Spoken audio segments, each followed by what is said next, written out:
Hello YouTube friends and fans out there. Eric here again with another lesson for you this week. A lot of times when lesson ideas come to me, I'll put them in my cell phone and I'll just make a little video voice or a voice recording of them. And I've got like a bunch of them already recorded now. So one of them I just listened to was something that's recently come up a lot in my teaching. Where I teach at, and I teach at Peachtree Learning Center here in Cookeville. And one of the things, especially with my beginner students, which most of them are, is switching chords and being able to switch chords. And they have a lot of problems with switching to certain chords. And so I've come up with a few ideas and a few shortcuts to do that. So this is going to be a lesson for you beginners out there that are either starting to learn guitar or already learning guitar but never thought of these, and maybe you've always had trouble switching certain chords and everything. So we're going to go over a few chords today and work on switching to them. First of all, some of the easiest chords to play are some of the chords related to the key of A. So if I take and put my two middle fingers, on the D and the G string at the 2nd fret and play from the A string down, I have what's called an A sus2, A suspended 2 chord. Okay, it's got a nice pretty tone to it. This is the same kind of sound that you'll hear in songs like Purple Rain.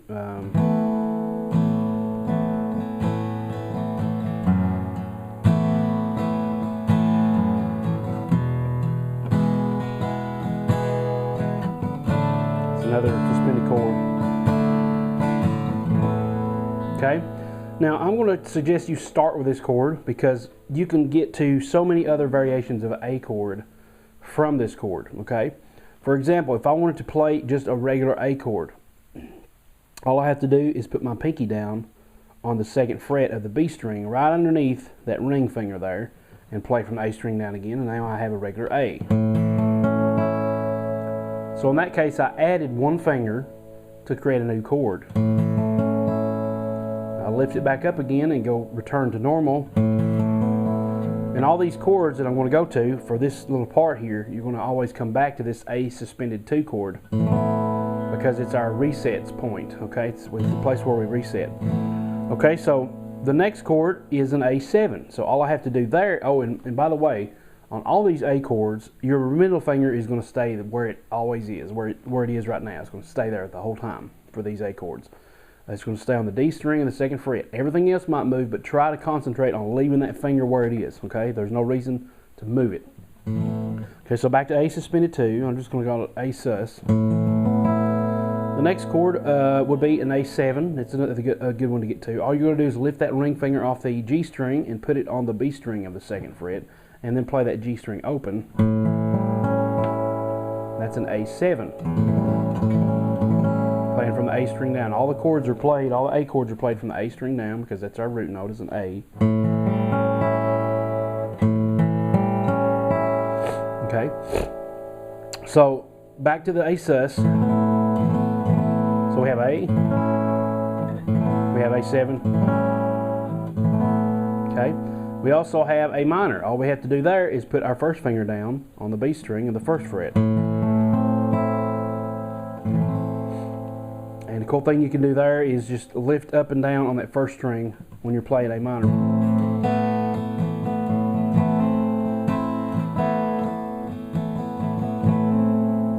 Okay. It's a good little chord. Let's go back to A sus. Another chord that you can play with this is if you went back to the A minor. Once again, your middle finger stays where it is the whole time, stays put. You can play an A minor 7. Now, a lot of people don't know about minor 7 chords. They just learn their minor chords. They're standard minor chords, and that's it. But I encourage you to learn every minor 7 and every major 7 chord that you can.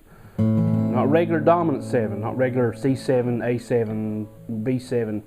Learn A major 7, D major 7, D minor 7, A minor 7. Well, A minor 7 is just like an A minor, except we're going to now lift the ring finger off the G string. And just like the A7, we played it with a G string open. Now we're going to play the A minor 7 with an open G string. And this is kind of like a song, the chords you would hear in Stairway to Heaven. They add their little pinky finger here and it sounds like this.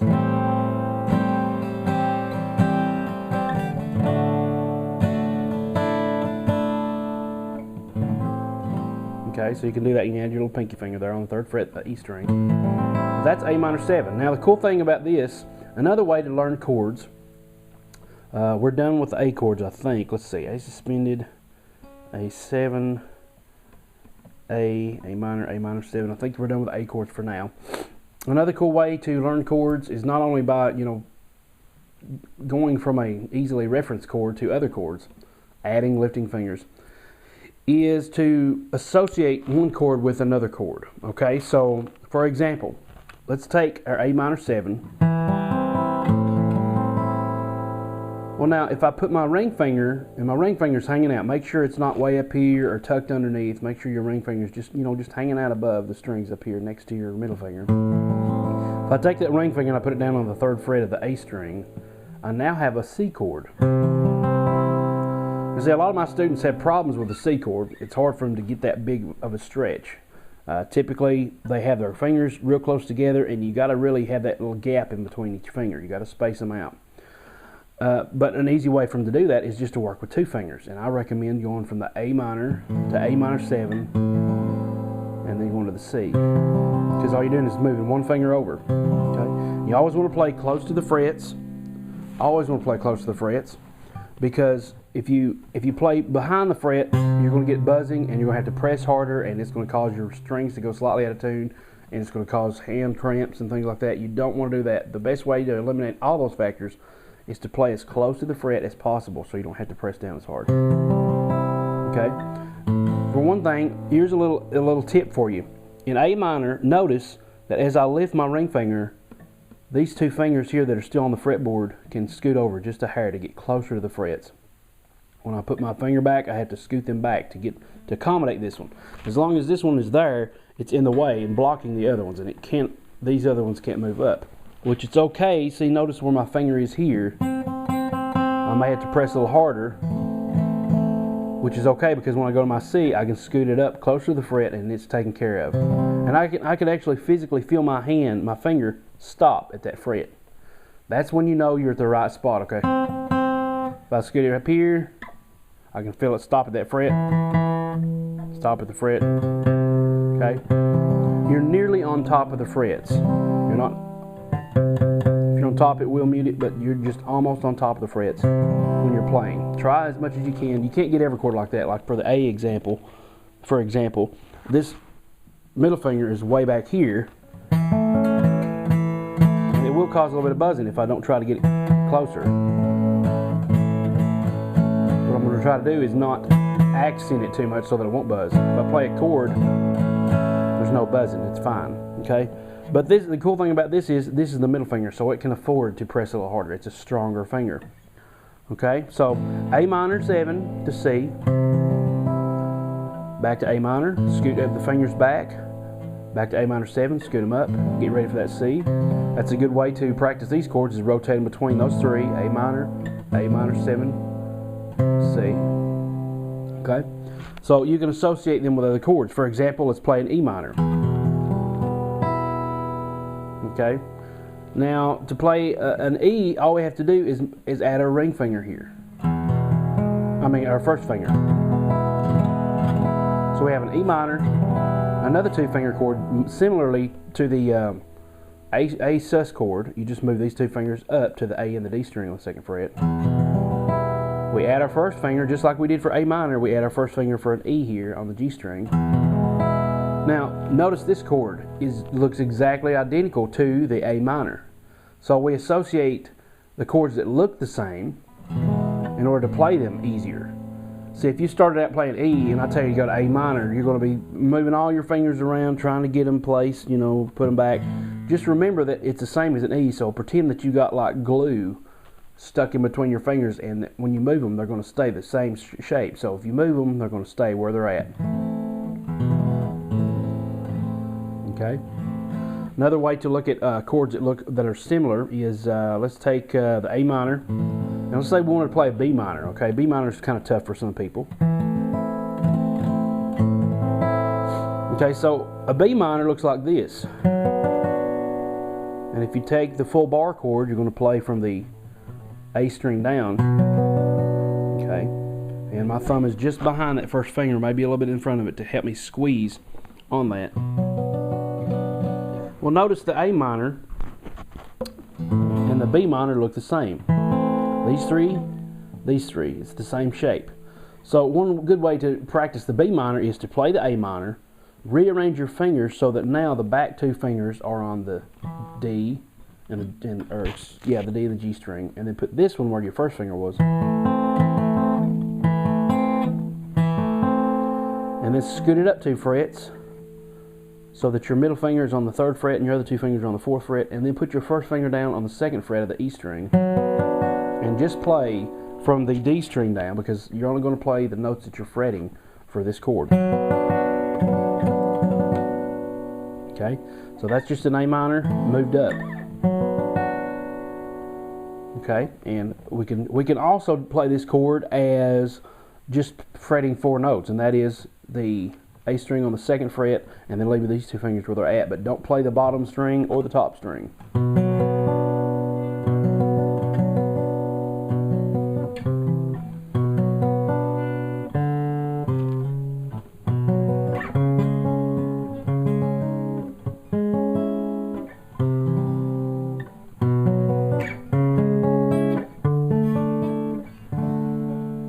Just thinking of a chord progression in my head.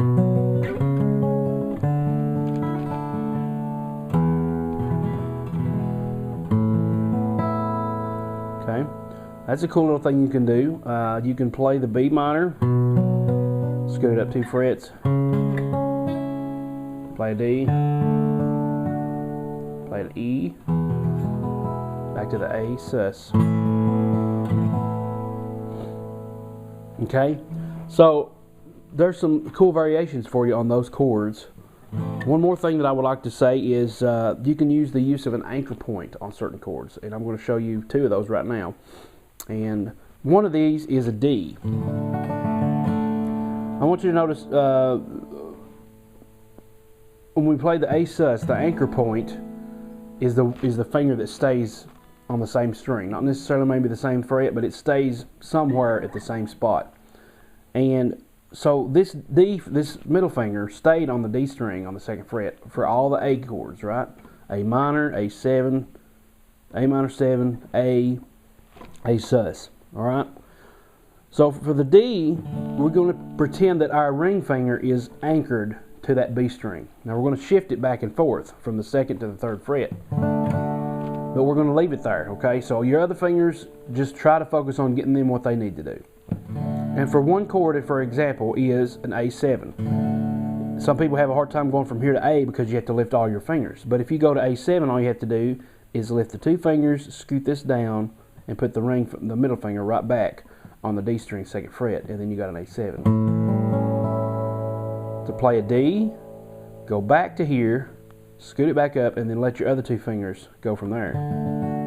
So your middle finger is doing the work of going from the bottom string, skipping a couple strings, and going all the way up to the D string. And then all this is following. It's leading or following, depending on what you want to look at. It's playing in time as well. So for here, I've got to scoot it back. This one is coming up as I'm scooting back, hitting the D string. And then as I move forward, this one's coming down to the bottom string so that I can play a D. Okay? Another one you could do is, let's see here. Let's say you're playing a D to an E. Okay? The anchor point now has shifted. Now we're going to focus on keeping our first finger on that G string no matter what. Okay? And this is kind of different because now our fingers have to pivot around that first finger. Okay? But that's alright. We'll play a D. Lift these 2 fingers, and remember this one stays put on the G string. We're going to scoot it back 1 fret and then put these 2 fingers, pretend that they are rubber banded together, and then put them right there on the D and on the A and the D string. Lift them up, scoot it back. These two fingers come back down to create the D. And one little tip, a lot of people have problems with the D. I've noticed they try to get all their fingers scrunched up together. These two fingers are okay to stay together, but there does need to be a slight gap here in between these fingers. This needs to not be all the way close to it, because it needs to kind of scoot out from the pack and get close to that fret. Lift up, scoot back, put down, E, D, A7. Okay. Now A minor 7, and you could play a C. You can connect all these chords together, and so that you can learn to switch chords faster. Now, one other hint I'm going to give you that will help you tremendously in switching your chords fast is try to do it while you're strumming, okay? And try not to stop strumming while you're switching.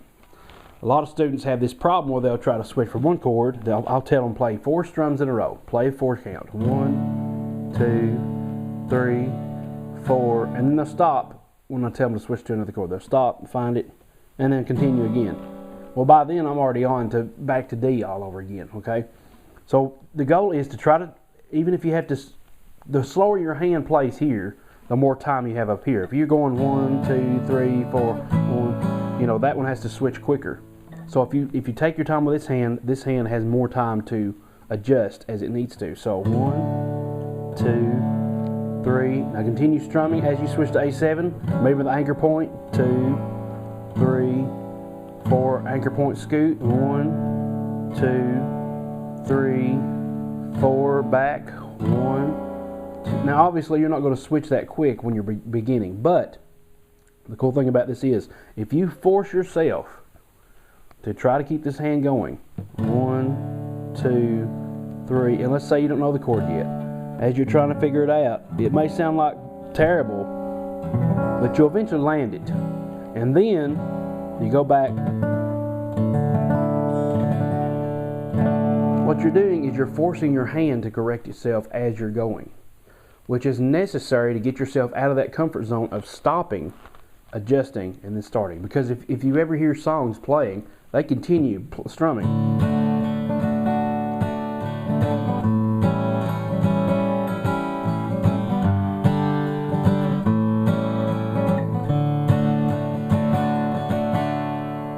They continue strumming. They don't stop unless there's a purposeful stop in there for a reason, and they continue going. So you have to force yourself. That's the next step from learning to switch your chords, is to force yourself to switch them while you're strumming. And really important, don't pay attention to this hand.